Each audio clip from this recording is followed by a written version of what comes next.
Masa akhir Orde Baru, krisis moneter, politik, hukum, dan kepercayaan. Krisis moneter yang melanda Thailand pada awal Juli 1997, nilai tukar rupiah yang semakin merosot. Kondisi ini membuat Presiden Soeharto menerima proposal reformasi IMF pada tanggal 15 Januari 1998. Kemudian Presiden Soeharto menyatakan bahwa paket IMF yang ditandatanganinya membawa Indonesia pada sistem ekonomi liberal.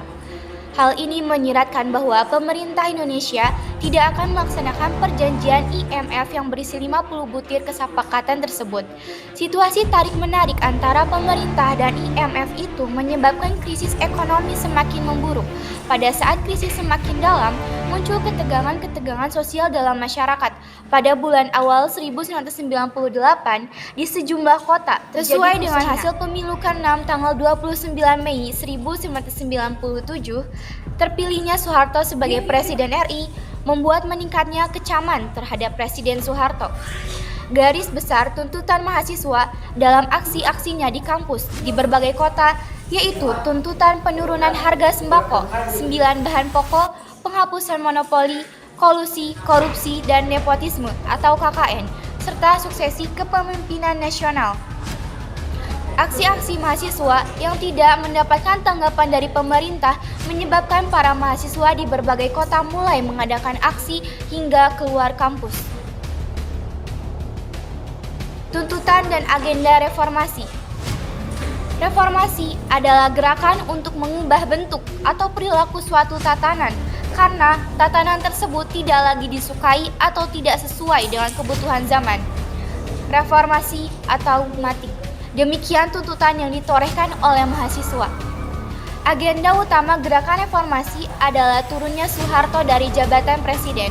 Ledakan kerusuhan pada tanggal 12 Mei 1998, 4 mahasiswa Trisakti tewas tertembak peluru ketika berdemonstrasi di gedung DPR MPR.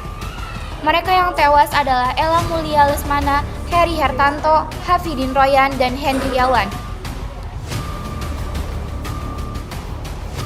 Masa pemerintahan dipimpin oleh B.J. Habibie sebagai presiden yang dimulai pada tanggal 21 Mei 1998 sampai 20 Oktober 1999. Masa pemerintahan Habibie dianggap sebagai masa transisi untuk menyiapkan dan melaksanakan agenda reformasi yang menyeluruh dan mendasar serta sesegera mungkin mengatasi permasalahan yang sedang terjadi. Kebijakan yang dibuat oleh B.J. Habibie kebanyakan terfokus kepada politik di Indonesia. Habibie membentuk kabinet yang bernama Kabinet Reformasi Pembangunan pada tahun 1998. Kebijakan pemisah ABRI juga dilaksanakan pada tahun 1999.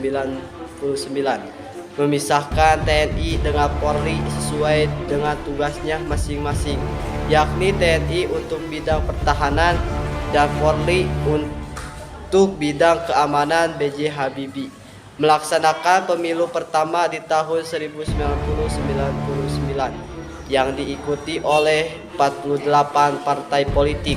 Kebijakan lainnya meliputi pembebasan tahanan politik dari masa pemerintahan Soeharto, pembentukan partai politik, dan pengusutan kasus KKN. Untuk mengatasi krisis ekonomi, pemerintahan B.J. Habibie mengambil beberapa kebijakan penting di bidang moneter, dimulai dengan mengendalikan jumlah uang yang beredar,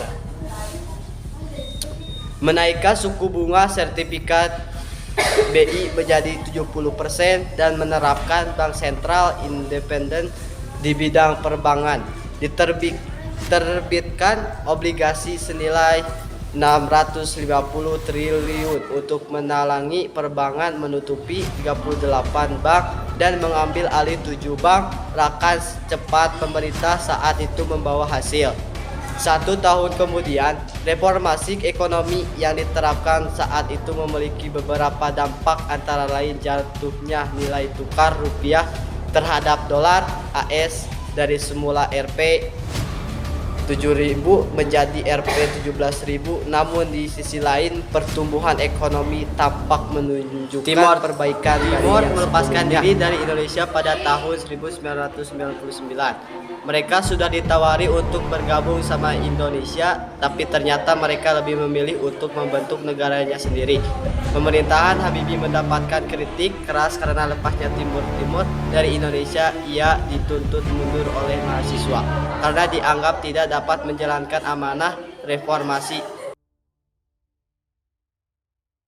Akhirnya, pada sidang istimewa MPR 13 November 1999, pidato pertanggungjawaban Habibie ditolak MPR, pemimpinannya pun berakhir. Masa pemerintahan Presiden Abdurrahman Wahid menjadi Presiden RI pada tanggal 20 Oktober 1999 tidak terlepas dari keputusan MPR yang menolak laporan pertanggungjawaban Presiden B.J. Habibie. Kebijakan yang pertama adalah pembubaran Departemen Penerangan yang berkomunikasinya adalah satu arah. Gus Dur mengingatkan bahwa pemerintah memberi informasi ke rakyat, pemerintah juga seharusnya menerima informasi dari atau mengenai rakyatnya. Jadi, terjalinnya komunikasi dua arah. Gus Dur juga menegaskan bahwa harus ada penghematan anggaran karena saat itu rupiah lagi dalam kesulitan. Kemudian ada penggantian nama Irian Jaya menjadi Papua sebagai bentuk upaya mengurangi upaya Papua untuk memisahkan diri dari Indonesia. Ada pula kebijakan ramah Tionghoa. Awalnya, waktu masa pemerintahan Soeharto, orang-orang Tionghoa diminta untuk enggak memperlihatkan identitas mereka, entah melalui nama, budaya, atau agamanya. Waktu masa pemerintahan Gus Dur, kebijakan ini dihapuskan. Beliau disebut sebagai Bapak Pluralisme yang merangkul semua keberagaman yang dimiliki oleh bangsa Indonesia melalui kebijakan-kebijakan yang diserahkan dari jabatan oleh Majelis Pemusyawaratan Rakyat MPR pada tanggal 23 Juli 2001 karena dituduh menyelewengkan dana, membuat kebijakan yang kontroversial, mengeluarkan Dekret Presiden 23 Juli 2001. Isi Dekret Presiden 23 Juli 2001 adalah pembukaan DPR, pembekuan DPR dan MPR, mengembalikan kedaulatan ke tangan rakyat, serta pembekuan Golkar. Dekret Presiden 23 Juli 2001 dinyatakan tidak berfungsi setelah MPR menggelar sidang istimewa. Masa pemerintahan Presiden Megawati Setiawati Soekarno Putri atau yang akrab disapa Megawati Soekarno Putri resmi menjadi Presiden Indonesia kelima dan menjadi Presiden Indonesia wanita yang pertama setelah dilantik pada 23 Juli 2001. Megawati dinobatkan sebagai Presiden setelah Majelis Pemusyawaratan Rakyat atau MPR mengadakan sidang istimewa MPR pada tahun 2001. Kebijakan-kebijakan yang beliau buat dengan kabinet gotong royong yang dibentuk pada 2001 berfokus pada sektor ekonomi. Program kerja Megawati yang paling besar adalah pembentukan Lembaga Pemberantasan Korupsi atau KPK pada tahun 2002. Megawati juga melakukan privatisasi Badan Usaha Milik Negara atau BUMN dengan menjual aset negara. Yang dijual adalah Indosat pada tahun 2002 sebagai upaya menutup utang luar negeri dari era Soeharto. Megawati melaksanakan persiapan pemilu langsung pada tahun 2003. Dulunya, Presiden dipilih oleh MPR dari partai politik yang sudah diseleksi sama DPR dan DPR. Tapi, kebijakan pemilu yang dibuat oleh Megawati ini membuka pintu bagi rakyat untuk memilih langsung presidennya. Kebijakan berikutnya adalah pembubaran Badan Penyihatan Perbankan Nasional atau BPPN pada tahun 2004. Badan yang berfungsi untuk memulihkan perbankan ini dibubarkan karena setelah melalui krisis, bank-bank sudah dalam kondisi pulih.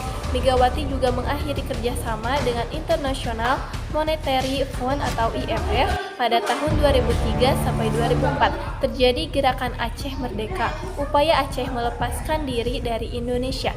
Gerakan pemberontakan ini diatasi oleh Megawati dengan darurat militer. Jadi, sempat ada konflik bersenjata di Aceh hingga akhirnya situasi mereda hingga seperti sekarang. Pemerintahan Megawati Soekarnoputri dinilai gagal dalam penegakan hukum dan pemberantasan korupsi, kolusi, dan nepotisme atau KKN. Lemahnya penegakan hukum di era pemerintahan Megawati dinilai telah menyebabkan membudayanya korupsi di Indonesia. Fraksi Reformasi bahkan menyatakan korupsi yang terjadi sudah sangat parah. Pada akhirnya, masa pemerintahan Megawati berakhir pada tahun 2004 karena beliau kalah dalam pemilu yang telah disiapkan sendiri olehnya. Susilo Bambang Yudhoyono adalah presiden pertama Republik Indonesia yang terpilih secara langsung oleh rakyat. SBY dan Yusuf Kala dilantik oleh MPR sebagai presiden dan wakil presiden Republik Indonesia ke-6 pada tanggal 20 Oktober 2004. Dalam 2 periode pemerintahannya bersama dengan Kabinet Indonesia Bersatu, beliau menyiapkan anggaran pendidikan sebanyak 20% dari APBN pada tahun 2008. Misalnya, melalui bantuan langsung tunai atau BLT bagi rakyat miskin untuk mengatasi biaya subsidi BBM yang dicabut. Bantuan operasional sekolah atau BOS, bantuan operasional pendidikan atau BOP, dan biaya pendidikan mahasiswa miskin berprestasi atau bidik misi merupakan bagian dari anggaran 20% tadi untuk memberikan pendidikan bagi seluruh rakyat Indonesia karena sudah jadi hak mereka. SBY juga mengadakan konversi minyak tanah ke gas pada 2006 karena penggunaan minyak tanah dinilai lebih boros. Makanya sekarang pakai tabung gas aja buat mengurangi subsidi BBM.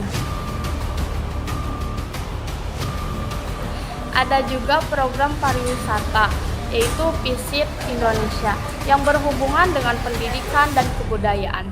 Jadi potensi wisata Indonesia ditingkatkan selama 10 tahun kepemimpinan Susilo Bambang Yudhoyono. Penegakan atau supremasi hukum diberikan porsi yang baik dan besar. Di dalam hubungan internasional, peran Indonesia dalam kancah internasional tidak pandang sebelah mata. Indonesia pada masa itu aktif di berbagai forum internasional seperti APEC dan Global Climate Change. Kemajuan pemerintahan SBY tidak sampai di situ saja. Berbagai kemajuan dilakukannya, di antaranya adanya Badan Penyelenggaraan Jaminan Sosial atau BPJS Pendidikan Wajib 12 tahun. Pembangunan wilayah juga berjalan baik seiring dengan konektivitas kekurangan masa pemerintahan SBY, yaitu bensin premium ketika SBY baru menjabat hanya 1.800 per liter. Namun oleh SBY dinaikkan menjadi 2.400 per liter, kemudian menjadi 4.500 per liter dan akhirnya menjadi 6.000 per liter. Akhirnya harga barang-barang naik dan membuat rakyat menderita. Lebih dari 98% migas Indonesia dikelola oleh asing. Untuk pertambangan emas, perak, dan tembaga, perusahaan asing mendapat 85% dan belum bisa memberantas korupsi. Masa pemerintahan Presiden Jokowi dan Yusuf Kala. Jokowi dan Yusuf Kala menang dalam pemilihan umum tahun 2014. Lalu, Jokowi dan Yusuf Kala dilantik menjadi presiden dan wakil presiden pada 20 Oktober 2014. Kebijakan pada masa pemerintahan Jokowi dan Yusuf Kala diantaranya perbaikan perbankan, yaitu Kartu Indonesia Sehat, Kartu Indonesia Pintar, dan Kartu Keluarga Sejahtera. Kebijakan ekonomi yaitu menghapus subsidi BBM, memperkuat kerjasama ekonomi dengan berbagai negara. Kebijakan kelautan yaitu menangkap dan menenggelamkan kapal asing yang melalui pelanggaran.